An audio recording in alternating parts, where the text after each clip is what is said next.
کا جانچنے کا، ہمیں جو چیزیں قرآن و سنت کے اندر ہمیں بتائی گئی ہیں، جو ہماری رہنمائی کے اندر آئی ہیں، ہم اس لحاظ سے کسی چیز کو پرکھتے ہیں، جانچتے ہیں اور ہم پڑتال کرتے ہیں اور دیکھتے ہیں۔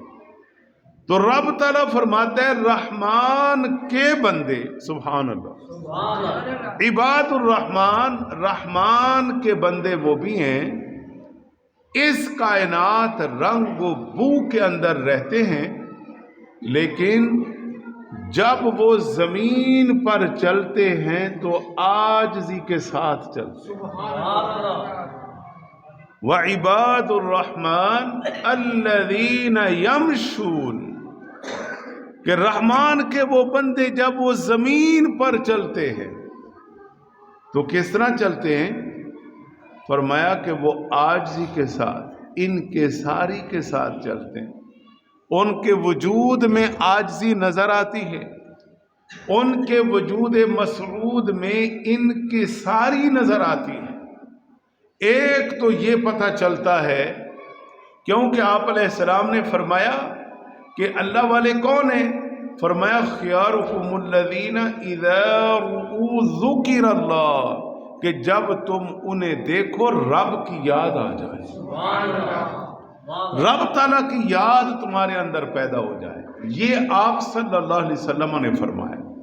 جب ہم نے معاشرے میں دیکھا، مطالعہ کیا، وزٹ کیا، دنیا کو دیکھا، تو کچھ بندے ہمیں ایسے ملے کہ جن کا چلنا اور تھا، زمین پر قدم اٹھانا اور تھا، جن کا طریقہ سلیقہ مختلف تھا، اور وَإِذَا خَاطَبَهُمُ الْجَاهِلُونَ قَالُوا سَلَامًا، پھر ایسے لوگوں سے نادان مذاق کرنے لگے، استہزاء کرنے لگے، مذاق اڑانے لگے، یہ کیسا ہے، یہ کیسا ہے، یہ کیسا ہے، لیکن انہوں نے اس کی کوئی پرواہ نہ کی، بلکہ رب تعالیٰ کے فرمان پر عمل کیا کہ جب جوہلا ان سے مخاطب ہوتے ہیں، نادان، تو وہ ان سے منہ پھیر لیتے ہیں، انہیں کچھ نہیں کہتے۔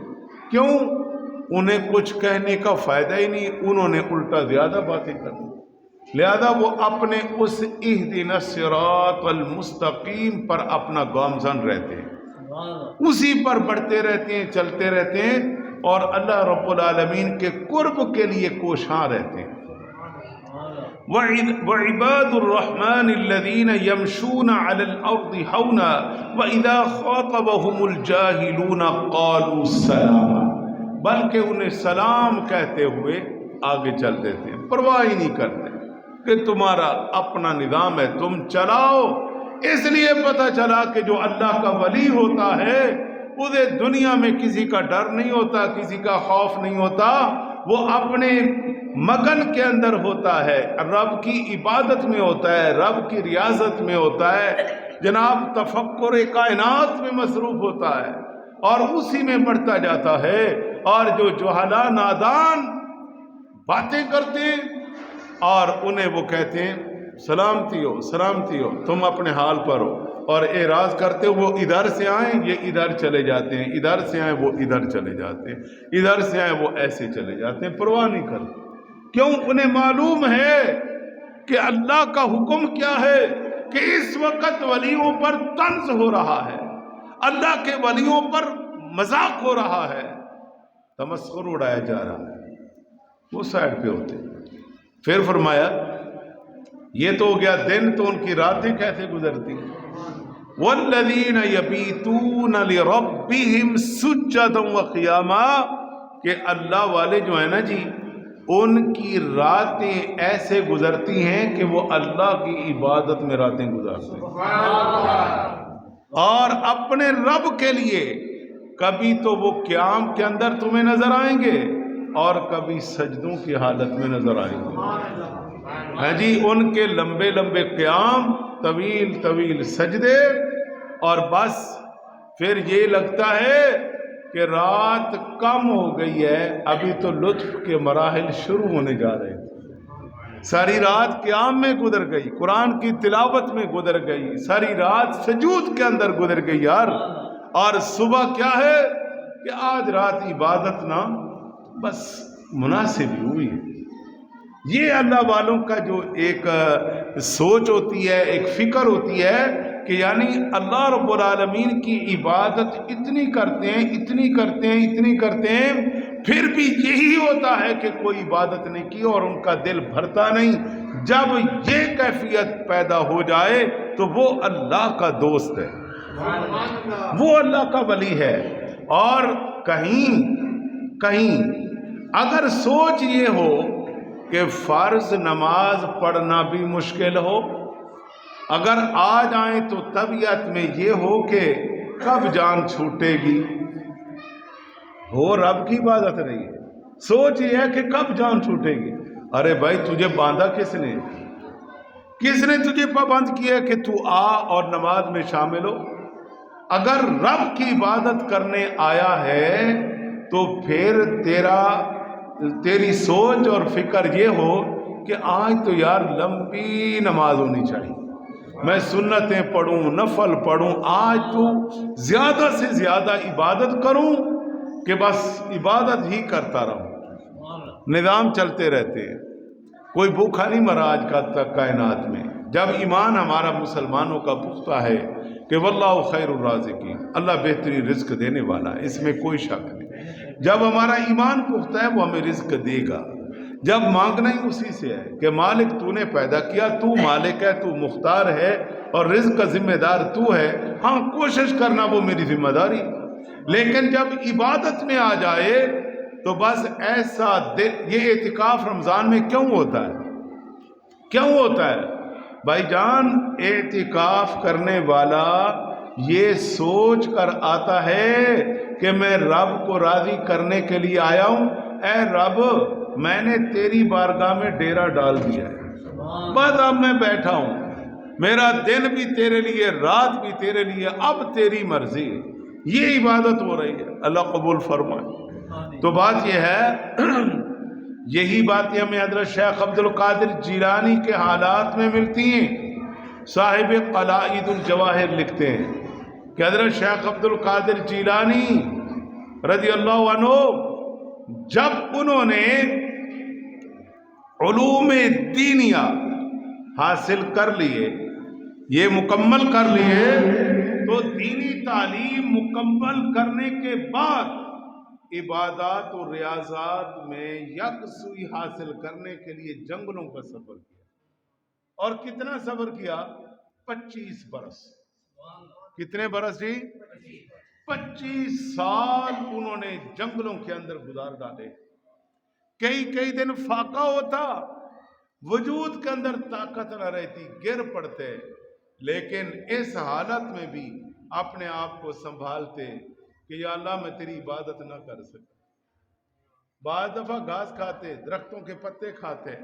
یہ وقت ہم پہ آیا، ہم نے کبھی درخت کے پتے کھائے؟ پھر ہم نے کون سی عبادت کی؟ ہمیں تو ایک ٹائم کا فاقہ بھی نہیں آیا ابھی تک۔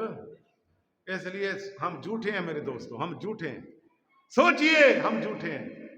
ہمیں تو زندگی میں ایک وقت کا فاقہ کہ آج گھر میں کچھ نہیں ہے، آج ہم بھوکے مر گئے، آج تو کیا بنے، ایسا وقت تو آیا ہی کوئی نہیں ہمارے اوپر۔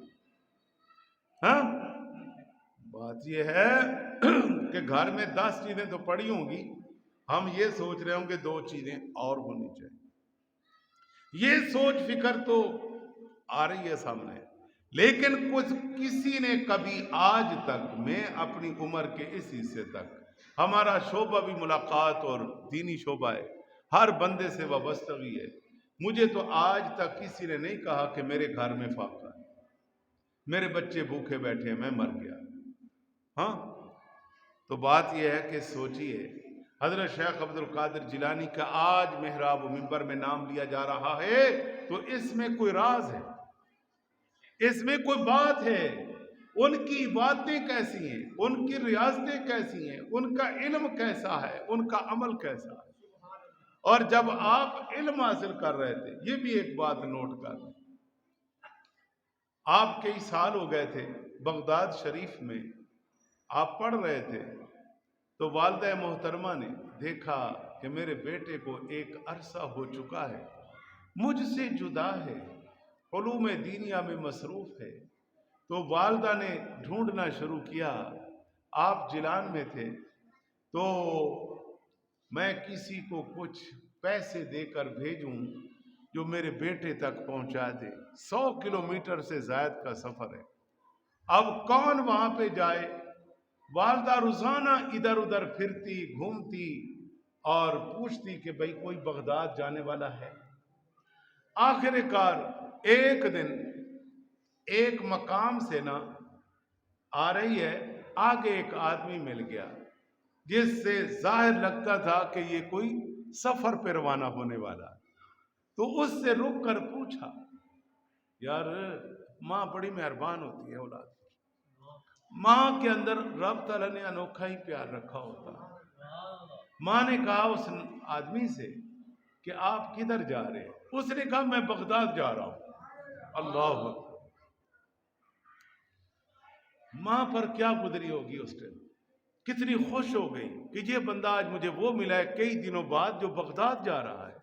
اس نے کہا ذرا ٹھہر جا، میں اپنے گھر سے ہوا،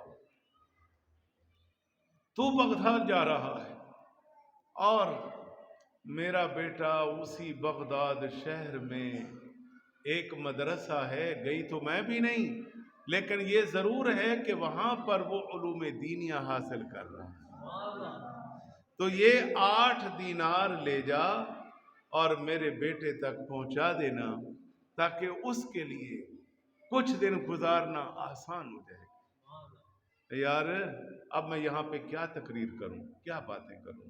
حقیقت ہے جن کے ماں باپ زندہ ہیں خدا را خدمت کر لیجئے، ان سے دعائیں لیجئے، وگرنہ شیخ عبد القادر جیلانی کے بعد بیان کرنے کا کوئی فائدہ نہیں، کوئی فائدہ نہیں ہے۔ اگر ہم نے ماں باپ کو ستانا ہے، گالیاں دینی ہے، ظلم تشدد بلاری کرنی ہے، کوئی فائدہ نہیں ہے۔ ہماری نمازوں کا بھی کوئی فائدہ نہیں ہے، یہ منہ پہ مار دی جائیں۔ یہ ہماری عبادت، ریاضت، علم، عمل سارے کچھ جب قبول ہے کہ جب ہمارے ماں باپ ہمارے اوپر راضی ہیں۔ ماں باپ کو تو ہم نے ناراض کیا ہوا ہے تو پھر ہماری عبادتیں کیا عبادتیں ہماری؟ کوئی عبادت نہیں ہے ہماری۔ اس لیے خدا را سوچئے، ماں باپ کی خدمت کر لیجیے۔ والدہ نے پیسے دیے 8 دینار، اس آدمی نے وہ پیسے محفوظ کیے، عبد القادر جیلانی کا نام یاد رکھا۔ جب شہر بغداد میں پہنچا، اس وقت ظاہر سفر بھی جیسے ہوتے تھے، چند دن سفر کیا، بغداد میں پہنچا، اپنا جو کام آ رہا تھا اس نے پہلے اپنا کام کیا، پھر حضرت عبد القادر جیلانی کے لیے ان کی تلاش میں کبھی کسی مدرسے میں جاتا ہے، کبھی کسی مدرسے میں جاتا ہے، کبھی کسی مسجد میں جا کر پوچھتا ہے۔ آخر 3 دن ہو گئے۔ کتنے دن ہو گئے بولو؟ دب کے بولو، کتنے دن؟ آپ بھی بولو کتنے دن؟ آپ بھی بولو کتنے دن؟ جو باہر بچے باتیں کر رہے ہیں وہ بھی بولے کتنے دن؟ 3 دن ہو گئے، وہ تلاش کرتا رہا، آخر بیچارے کا اپنا خرچہ بھی ختم ہو گیا۔ اب گزر اوقات کیسے کرے؟ آج آخری دن تھا، بھوک نے ستایا۔ جب بھوک نے ستایا، پریشان ہوا اور کچھ نہیں تھا سوائے اس کے کہ وہ 8 دینار جو تھے نا، جو امانت تھے، آج وہ مجبور ہو گیا کہ اس مرحلے پر اب میں کیا کروں کہ وہ عبد القادر جیلانی نام کا وہ نوجوان بھی نہیں مل رہا، میری اپنی پونجی بھی ختم ہو چکی ہے، اب میں کیا کروں؟ بادل ناخواستہ دل کے مفتی سے پوچھا کہ تو بتا کہ اس حالت میں کہ جب تو بھوک کا نڈھال ہو چکا ہے، اب تیرے لیے دن گزارنا مشکل ہے، تو ایسا کر اتنے پیسے لے لے تھوڑے سے جن سے تو کھانا لے لے اور اپنے پیٹ کی آگ بجھا۔ اور اس مقام پر یاد رکھیں اجازت ہو جاتی ہے کہ جب کوئی چیز نہ ملے تو پھر جان بچانا تو فرض ہے نا جی۔ ہاں، تو اس مقام پر پہنچ کر وہ گیا بازار، تھوڑا کھانا لیا اور آگے ایک مسجد پر نظر پڑی کہ میں کہاں بیٹھوں؟ چلو فیصلہ کیا کہ اس مسجد میں چلتا ہوں، وہاں جا کے بیٹھتا ہوں، اور کھانا کھاتا ہوں۔ چلتے چلتے جب مسجد میں پہنچا اور مسجد کے حال میں داخل ہوا اور مسجد میں ایک طرف ہو کر بیٹھ گیا اور دل کے اندر چہرے پر وہی اثرات کہ میں یہ ٹھیک نہیں کر رہا ہوں کہ میں نے کسی کی امانت سے آج کھانا لیا ہے۔ دل تو ظاہر ہے نہیں برداشت کر رہا تھا، لیکن بات دل ناخواس تھا، وہ یہ کام کر بھی رہا تھا، لیکن کھانا لے کر آتا گیا آ گیا اور مسجد کی ایک طرف ہو کر بیٹھ گیا۔ ابھی کھانا کھولا، شروع کیا، دیکھا کہ قریب ایک نوجوان ہے اور وہ نوعمری کے اس مراحل میں، لڑک پن کی عمر میں وہ قریب لیٹا ہوا ہے اور دیکھ رہا ہے ایسی آنکھوں سے کہ جیسے کسی کا انتظار ہوتا ہے اور بندہ دیکھتا ہے، دیکھ رہا ہے۔ حضرت وہ دیکھتے دیکھتے دیکھتے دیکھتے میرے عزیزو، اس کا یعنی شیخ عبد القادر جیلانی بھی بھوک سے نہ ڈالتے، 3 دن ہو گئے، انہیں بھی شہر بغداد میں کچھ نہیں ملا تھا۔ آپ کے ملفوظات پڑھ لیں، میرے سے زیادہ آپ اس حالت میں پہنچیں گے کہ آپ بیان نہیں کر سکتے۔ جناب من، آپ ظاہر ہے وہاں کیا تھے اس وقت، مدارس میں کھانے پینے کے نظام کچھ نہیں ملتا تھا، اللہ توکل، اپنی مدد اپنے تحت لوگ پڑھتے، اور پھر جب پونجی ختم ہو گئی تو پھر للہ فی اللہ کو اللہ کی طرف سے۔ وگرنہ شیخ عبد القادر جیلانی فرماتے ہیں جب مجھے بھوک ستاتی تھی تو جب میں شہر بغداد سے باہر نکل جاتا تو میں کیا دیکھتا کہ کئی لوگ اور بھی میری طرح بھوکے نکلے ہوتے، وہ درختوں کی جڑوں اور پتے کھا رہے ہوتے، لوگوں کی پھینکی ہوئی ترکاریاں اٹھاتے اور انہیں صاف کرتے اور ان سے پیٹ کی آگ بجھاتے، لیکن میں وہاں سے گزر جاتا کہ یہاں پر تو یہ لوگ پھر رہے، میں یہاں سے ان کا حق اٹھا کر کیوں کھاؤں؟ کہتے ہیں میں وہاں وہ جگہ ہی چھوڑ کر میں دوسرے علاقے میں جاتا، اور یہ حالت کہ میرے سے چلا نہ جاتا اور میں لیٹا ہوتا تو میرے لیے بیٹھنا مشکل ہوتا، بیٹھ جاتا تو میرے پاس اٹھنے کی طاقت نہ ہوتی۔ اس طرح دین پڑا ہو نا، پھر دین کی قدر ہوتی ہے، خیال دین کی قدر ہوتی ہے، اور پھر عبادت و ریاضت جس انداز میں ابھی آپ سن رہے ہیں کی ہوتی تو پھر اس کا معاملہ ہی کچھ اور ہوتا ہے۔ حضرت شیخ فرماتے ہیں، شیخ عبد القادر جیلانی، کہ خود یہ واقعہ لکھ رہے ہیں آپ، فرماتے ہیں کہ جب وہ نوجوان منہ میں نوالا ڈالتا نا تو اس کو جب میری نظر پڑ جاتی تو بھوک سے نڈھال اور دکھی میں اس حالت میں تھا کہ وہ لقمہ وہ منہ میں لے کے جاتا لیکن میرا منہ خود ہی کھل جاتا، اتنا میرا اس وقت حال تھا، میری پوزیشن تھی، میری کنڈیشن تھی۔ میں کس مقام پھر بھی صبر کا دامن نہیں چھوڑا، یہ نہیں کہا کہ یا اللہ میں تو مر گیا، یا اللہ یہ دین کے اندر یہی رکھا ہے کہ میں ہر ساری زندگی لوگوں کے تان بھی سنوں اور پھر بھوکا پیاسا وقت گزاروں، یہ دین ہے؟ نہ، یہ تو امتحان ہے بھائی، یہ تو آزمائش ہے جی، اس آزمائش میں تو پاس ہونا ہے، اس امتحان میں تو کامیاب ہونا ہے۔ جب اللہ کا شکوہ کر دیا، اللہ کی بارگاہ میں شکوہ کر دیا تو پھر بردباری، تو پھر حوصلہ، تو پھر یہ نظام انما یوفی الصابرون اجرهم بغیر حساب، جو صبر کرتے ہیں اللہ تعالیٰ پورا پورا اور بے حساب اجر عطا فرماتا ہے۔ پھر وہ کدھر جائے گا؟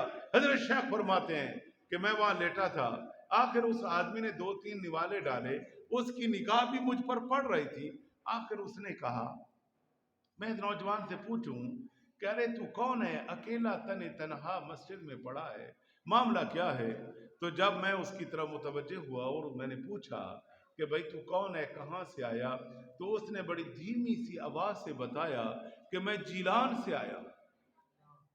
آپ کا نام کیا ہے؟ میرا نام عبد القادر ہے۔ اللہ، اس نے کہا کہ میرے دل میں خیال آیا کہ ارے عبد القادر نام کا بندہ ہی تو میں ڈھونڈ رہا ہوں، شاید یہ وہی نہ ہو، شاید یہ وہی نہ ہو۔ آئے ہائے، آخر وہ قریب ہوا تھوڑا، اس نے مجھے کہا کہ آپ قریب آئیں۔ جب میں قریب ہوا تو اس نے کھانا کھانے سے رک گیا. اس نے کہا کہ آپ ایک بندہ ہے، نوجوان ہے، عبد القادر اس کا نام ہے، جیلان سے آیا ہے، یہاں وہ پڑھتا ہے، اتنی بڑی آبادی ہے، شہر ہے، مجھے وہ مل نہیں رہا، تو آپ اس کے بارے میں کچھ جانتے ہیں؟ اور اس کی والدہ ملی ہے اور اس طرح سا معاملہ ہے. اس نے کہا کہ جو والدہ بڑھیا بتائی ہے اور جو معاملات ہیں وہ پیچھے بھی صحیح ہیں، اور جہاں تو پہنچا ہے وہ بھی ٹھیک ہے، وہ بھی ٹھیک ہے. جس کو تو تلاش میں ہے وہی عبد القادر اب تیرے پاس بیٹھا ہوا ہے. اس نے کہا واہ میرے مالک. پھر اس نے کہا کہ جناب یہ کھانا جس حالت میں میرے پاس ہے اور جس طرح میں لایا ہوں، اب ظاہر ہے اب آپ مل گئے تو اب میں تو یہ نہیں کھا سکتا. عبد القادر جیلانی نے کہا کہ اب آئیے ہم دونوں مل کے کھاتے ہیں، اس لیے پریشان ہونے کی ضرورت نہیں ہے. اب جو تیرے وسوسے تھے انہیں ختم کر دیجئے، لہذا اب آئیے کھانا کھائیے.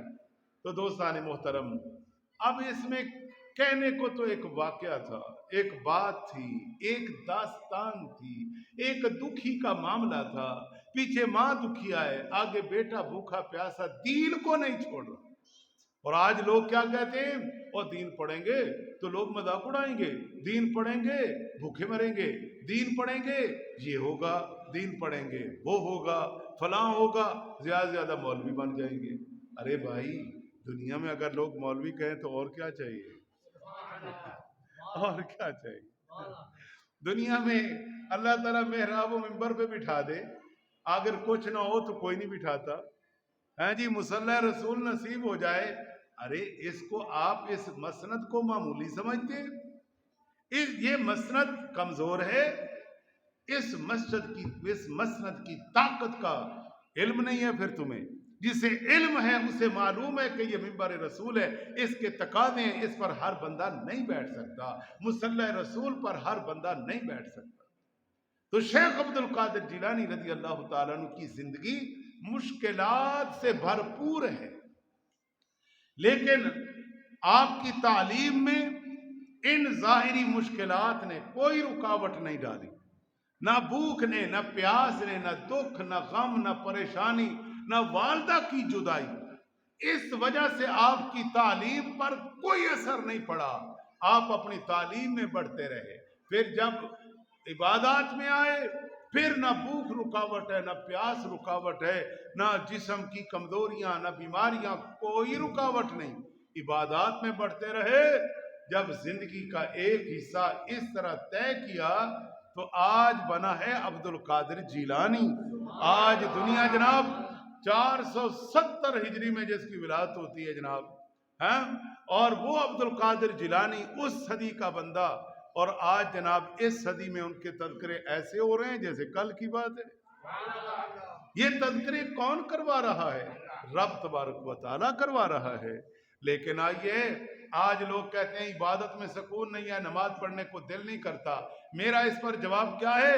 اس مسلمان کو مر جانا چاہیے، اسے دنیا میں رہنے کا کوئی حق نہیں ہے جو یہ سوال کرے کہ جی نماز میں سکون نہیں ہے. ارے بھائی سکون والے کام کرے گا تو سکون آئے گا. تو نے کبھی اپنا کھانا پینا چیک کیا؟ تو نے دیکھا کہ میں پیٹ کیسے بھرتا ہوں؟ سکون کہاں سے آئے گا؟ سکون آئے گا تو اپنا کھانا دیکھ، اپنا پینا دیکھ، اپنی زبان دیکھ، اپنی آنکھ کا استعمال دیکھ، اپنے کانوں کا استعمال دیکھ، اپنا چلنا پھرنا، اوڑھنا بچھونا، اپنے معاملات پر تو کنٹرول کر. پھر دیکھ کہ ساری رات تو عبادت نہ کرے تو پھر کہنا. اتنی بات تو میں عرض کر رہا ہوں، آج کے دور کی بات کر رہا ہوں. آپ ذرا تھوڑا اپنے نظام کو کنٹرول کریں، پھر آپ کا دل جو ہے وہ آپ کا تابع ہو کر، آپ کا نفس آپ کا غلام بن کر آپ کے آگے کھڑا ہوگا. نہ کھڑا ہو تو پھر آئیے، پھر ہم ادھر بیٹھے، پھر ہم میدان لگا لیں گے. تو اس لیے جن اولیاء کے ہم تذکرے کرتے ہیں نا دوستو، انہوں نے بڑی مشقتیں جھیلی ہیں، بڑی محنت کی ہے، جب اس مقام پر پہنچے. اللہ تعالیٰ حامی و ناصر ہو. اے اللہ تیری بارگاہ میں دعا ہے، ہاتھ اٹھا لیجئے. اللہ تیری بارگاہ میں دعا ہے کہ جس طرح یہ تیرے نیک بندے، پیارے بندوں نے تیری عبادتیں کی ہیں نا، اس کا کوئی قطرہ، کوئی ذرہ، کوئی عشر عشیر ہمیں بھی عطا فرما۔ صلی اللہ علیہ خیر خلقی محمد وآلہ وسلم۔